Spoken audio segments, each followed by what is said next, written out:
Welcome to the White Spring Bunker. These halls were built to safeguard some of the most prestigious members of the United States government. Now we are all that remains, though we are always looking for men and women capable of helping us restore what has been lost. In return, we offer this, our refuge from the world above. Please, take your time and look around.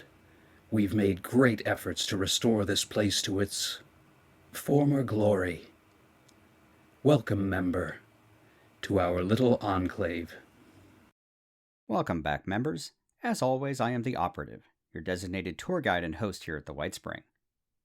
New Enclave Team Alpha, made up of the Colonel, Major Lilith, Sergeant Mueller, and Corporal Cindy, traveled to the Morgantown Settlement in search of evidence of new visitors to Appalachia. Captain Edwards pointed them to Monongah and worrying rumors of missing settlers. In the old mining town, the team discovered a massacre. Now the Colonel is on the trail of those who committed this vile act, determined to finish the mission and enact her own version of Wasteland justice. Appalachia has reached a turning point, and nothing will ever be the same again. This episode contains content which some may find disturbing. Listener discretion is advised.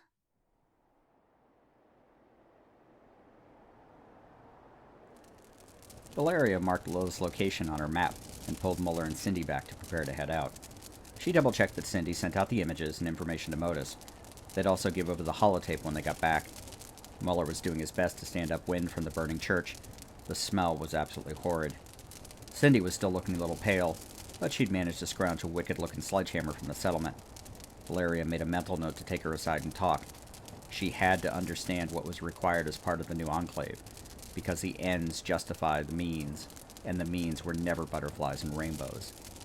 Leaving Monongah behind, only marked by a pillar of black smoke, the team rendezvoused with Lilith. She showed them the tracks she'd been following, and whoever made them wasn't very interested in hiding them. They aren't very disciplined, aren't even trying to hide their numbers. Based on how they're moving, I figure we can catch up with them, if we move fast enough. Lilith, take Cindy and move out.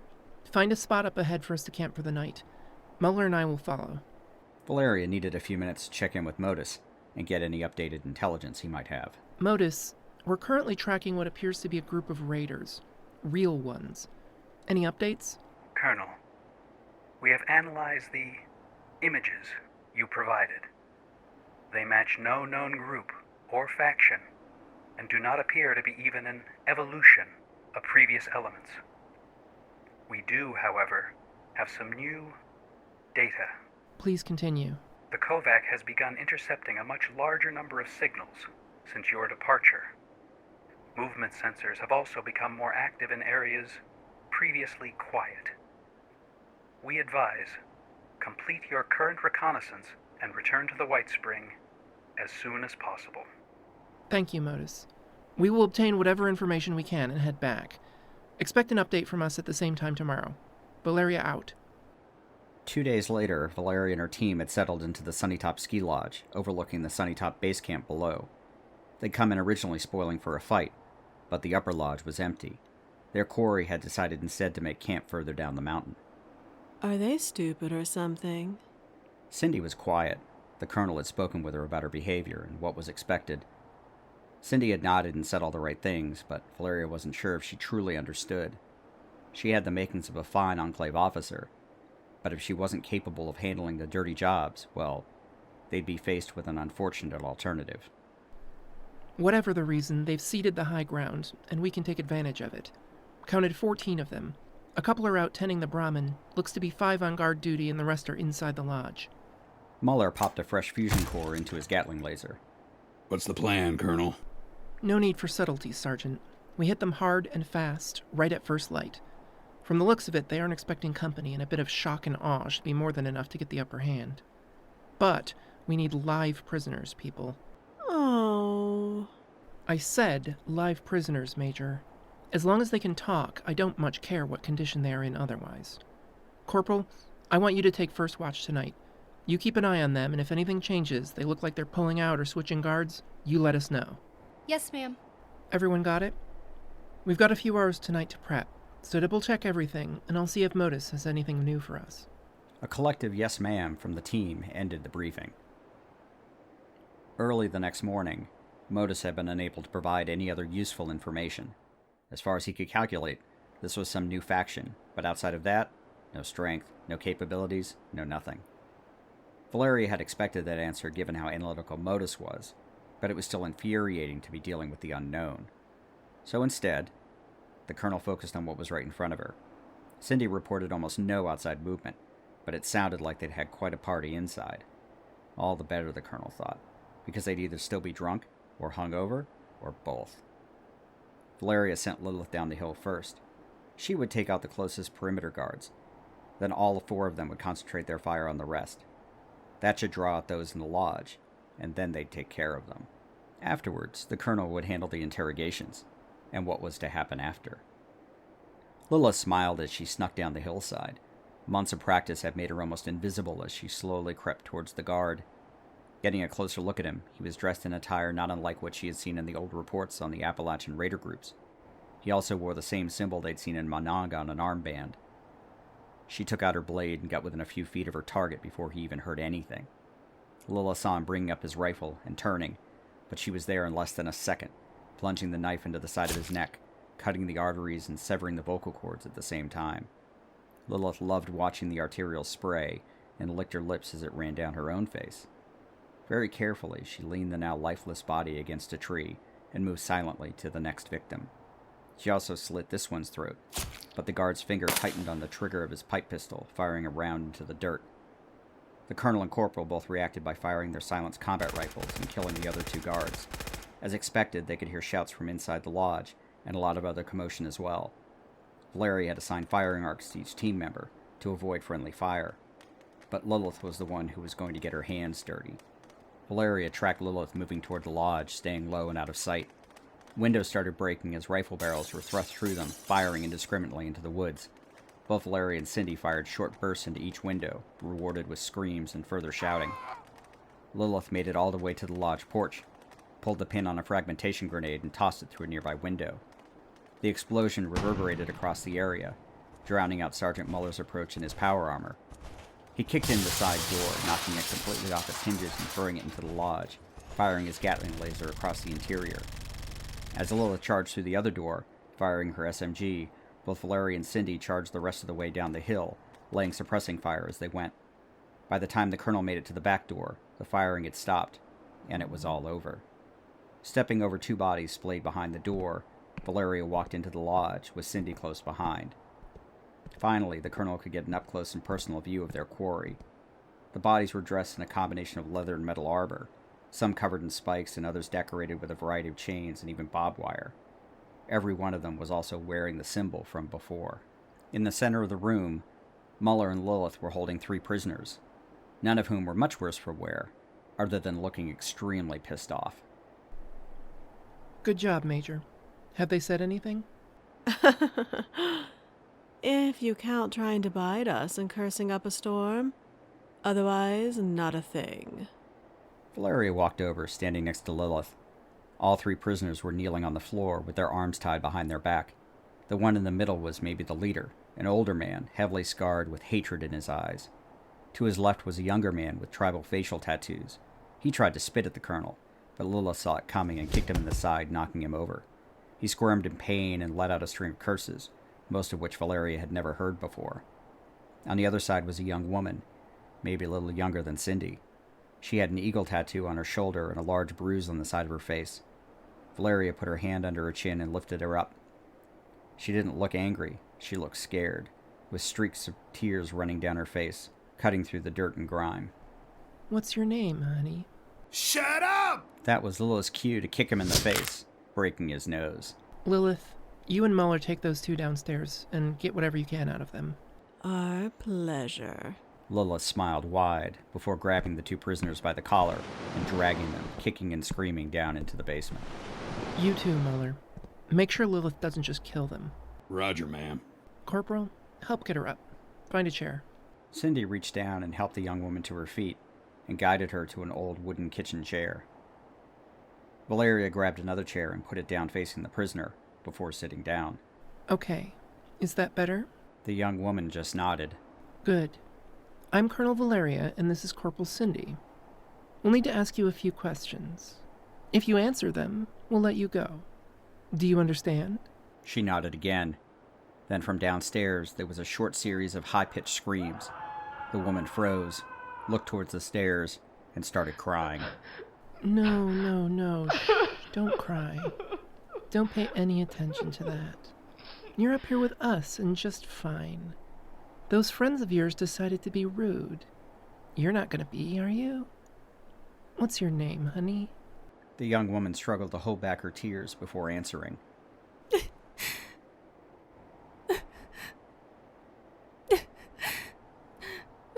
Sammy? Nice to meet you, Sammy. I'm sorry about your friends, but you've done some pretty bad things. Valeria could see the fear building in her eyes. Now, we need to know who you are. I mean, what your group is called and where you all came from. I just tend to the Brahmin. Nobody tells me nothing. Just go where they say and do what they say. Where did you come from? Over the mountains. Bert said we were going to Appalachia. Going to look for something shiny. Shiny? That's all he said. Shiny. Said lots of people were coming for the shiny, but he wanted to get here first. So what does Bert call this gang of yours? We Blood Eagles. We take what we want, from who we want, when we want. That's what Bert says. Blood Eagles. Valeria looked up and over at Cindy, leaning back against an old refrigerator. How many more Blood Eagles are there? Lots. I mean, different gangs. Bert said the others would be coming too. He doesn't say much to me, though, just when he wants me. There was a final piercing scream from below, cut off midway, followed by a wet gurgling sound. Sammy was staring wide-eyed as Lilith walked casually up the stairs, chewing on what appeared to be a finger, covered in blood and gore. Lilith, please go wait outside. Lilith looked over at the prisoner and licked her lips, before turning and walking out. Mueller came up shortly after and followed Lilith. His face was stark white, and he refused to look at the colonel. I'm sorry you had to see that, but there are things we needed to know. You gonna let me go? Is there anything else you can tell us, Sammy? I swear I don't know nothing. They only keep me round 'cause I look good and I keep the Brahmin fed. Sammy, yeah, we're done here. Thank you. Valeria walked over to Cindy and put her hand on her shoulder, and then led her outside. Lilith was cleaning herself off with some dirty water from a bucket. Valeria looked at Lilith, then back to Cindy. It was time. Corporal, go back in there and terminate the prisoner. What? Why? We got what we came for. Lilith wouldn't have come back upstairs if she hadn't gotten what we needed from the other two. This girl, as she even said herself, knows nothing. They're raiders. All of them. There is no place in Appalachia for people like that. But you said... I know what I said, Corporal. You remember what happened back in Monongah? She was there. You go back in there and terminate the prisoner. That's an order. Valeria could see the conflict in Cindy's eyes. Killing Scorch was one thing, even people firing back was another. But this was the callous and premeditated murder of a helpless human being. Corporal, I told you that hard choices would be necessary. There is no good or bad. There is the mission. That's it. If it helps you sleep at night, you just remember those children in Monongah. Valeria waved over to Lilith. She walked up to Cindy and handed her a combat knife. Cindy was a mess of conflicted emotions. She slowly turned and walked back into the lodge. Sammy was struggling with her bonds, but she stopped when she saw Cindy come in. Go now? Let me go, right? Cindy could only nod her head. She walked around behind Sammy, holding the knife in her hand. She looked down at it, still stained with the blood of Lilith's last victim. Then she looked at the rope holding Sammy's hands together. Then she saw, in her mind, the desecrated corpses of the children of Monongah. She reached down and put her hand on the prisoner's shoulder. Pressing down to hold her in place, She took the knife and with one swift motion stabbed it through Sammy's throat. Her eyes went wide, blood filling her mouth as she tried to cry it out, struggling as best as she could before slumping over, the last of the blood draining out onto the floor. Cindy wiped the blood from the blade with a rag and walked back out to see the colonel, smiling. Lilith beamed and patted her on the shoulder. Keep the knife. You earned it. Cindy felt a little dizzy, maybe a little nauseous too, but not much beyond that. She just killed someone. Not an innocent, not really. And maybe she could live with that. Maybe.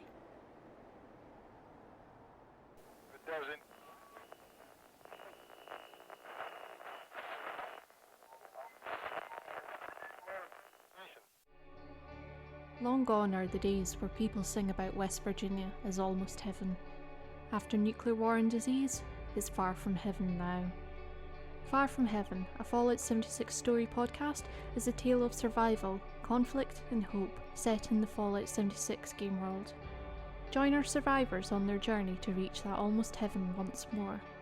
Available on Spotify, Apple Podcasts, Amazon, and many other great podcasting apps. Far from Heaven, a Fallout 76 story, available now.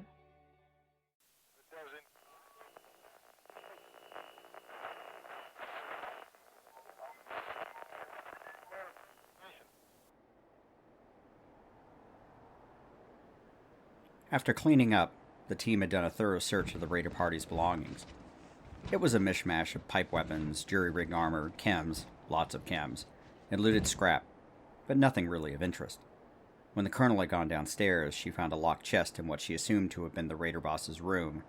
A quick use of her lockpicks got it open, and she found some additional weapons, ammunition, and most importantly, a rough hand-drawn map of Appalachia. Well, what do we have here? Many of the towns on the map weren't exactly in the right place, but it wasn't too bad either. There were a series of X's and a couple of circles marked, one of which was centered directly over Monongah. Carefully folding the map and placing it in her pack, Valeria went to check on the other bodies.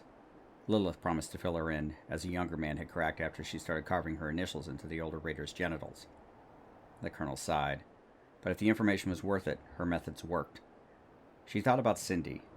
She had needed to push, and through it, Cindy had come through with flying colors.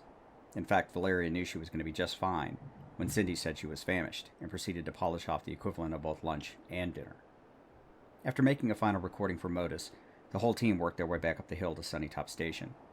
The former RaiderBot vendor had still provided a good rally point and a place to pick up some supplies, one of the last vestiges of the old pre-scorched economy.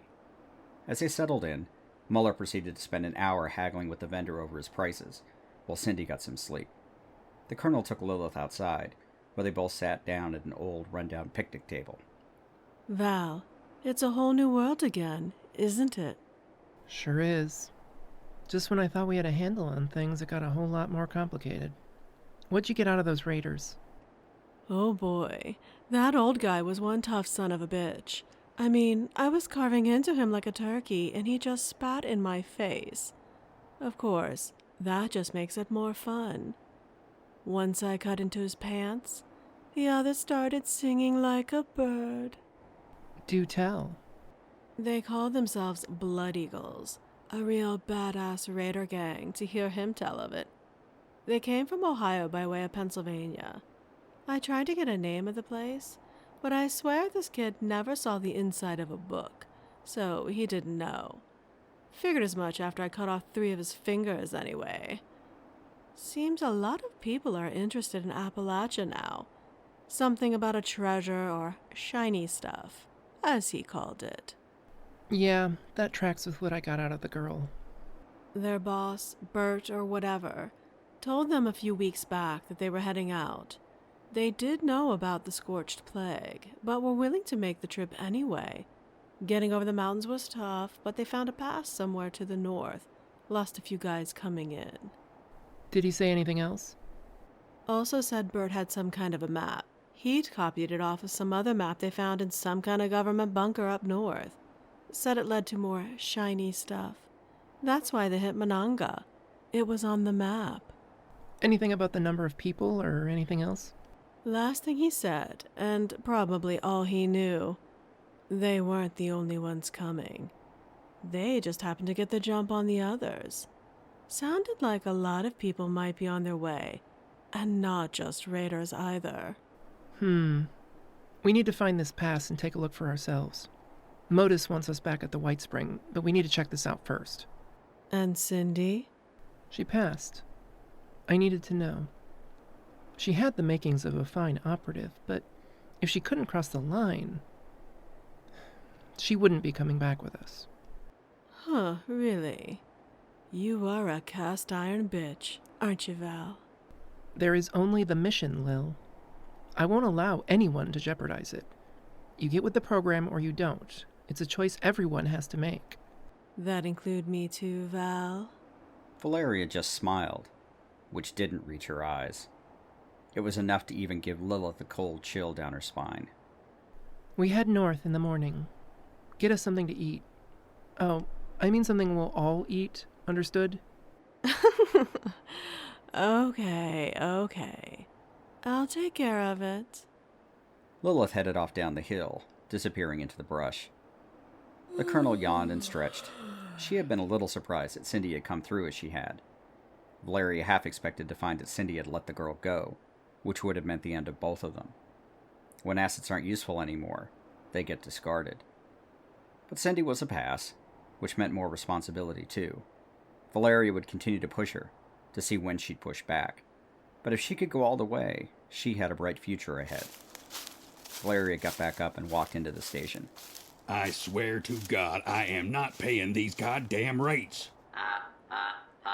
Mueller was raging at the Raider vendor bot. Valeria just chuckled. She walked over to Cindy and leaned down, brushing the hair out of her face. She looked calm, sleeping like a baby even. Always a good sign. Sergeant, just pay the bot, please. I'll get Modus to see what he can do about hacking into the subroutines for later, okay? It's the principle of the thing, Colonel. This bucket of bolts is ripping us off. Give it a rest, please. Damn it! Fine. Here's your caps, you infernal machine. Valeria made the sergeant take the first watch, until Lilith came back with dinner. Over a fire, they ate roasted radstag, while Lilith ate whatever she found for herself. It never paid to ask what it was. Cindy even joined in on the small talk over food. She was slowly getting back to her old self.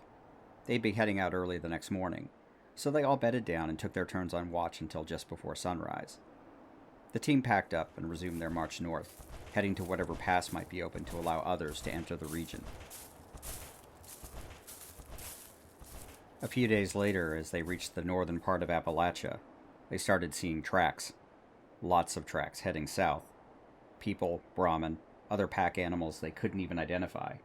Scouting ahead, Lilith said she'd found what they were looking for. Lilith was waiting for them at the top of a hill, overlooking the very top end of the mire. As they reached the summit, they all gazed at the vista in front of them. Sure enough, there was an open pass. And people. Lots of people. The colonel took out her binoculars and scanned the pass. She could pick out distinct caravans in larger groups, all heading south. Lilith, send a message back to Modus. Tell him we have a problem. A really big one. And then tell him to activate Beowulf.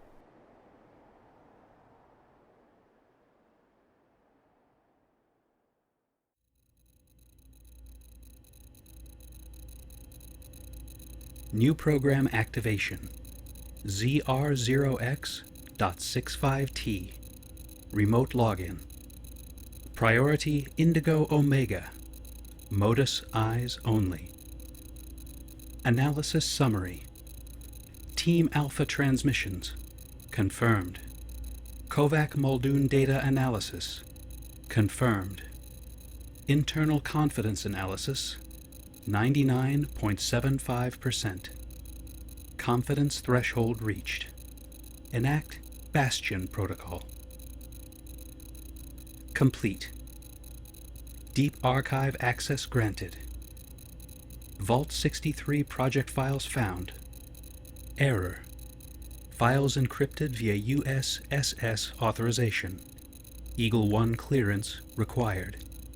Eagle 1 status unknown. Override authorization via Bastion Protocol. Decrypt required. Running file decrypt version 9.0.7.01b. Time to complete 6,932 hours, 22 minutes. Report terminated.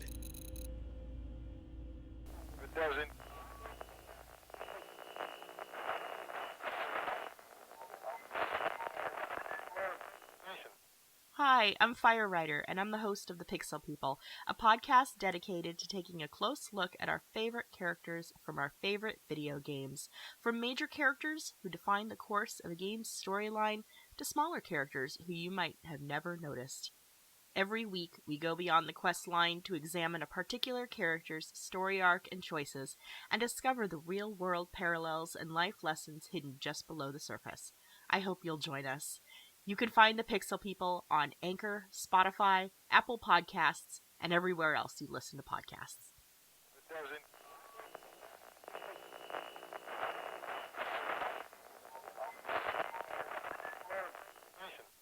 Thank you again, members, for joining us here on The Modus Files. If you've enjoyed this content, please subscribe, and better yet, please leave a review to help others find our little enclave. You can also follow us on Twitter, @Modus Files, for more information about our podcast, Fallout 76 content, and random musings on the Enclave. I'd also like to thank our cast: Pandora Beatrix as Lieutenant Colonel Valeria, Scald as Major Lilith, Maria Cheshire as Corporal Cindy, Lauren Moore as Sammy, and Brad Williams as the voice of Modus and Sergeant Mueller. We'd also like to thank the Mr. Jones Show for providing our podcast cover art. You can find him on Twitter @BlankenMedia. And a shout out to the Apocalyptic Aristocracy Discord, home to a great group of fellow creators, the Robots Radio podcast community and the rest of the Robots Radio Rocket Club, and Jeremiah Johnson, our favorite character artist who provided the wonderful character artwork you can find on our website. Lastly, thank you to all of our subscribers and supporters. God bless the Enclave, and God bless America. Members, we look forward to your next visit to our little enclave.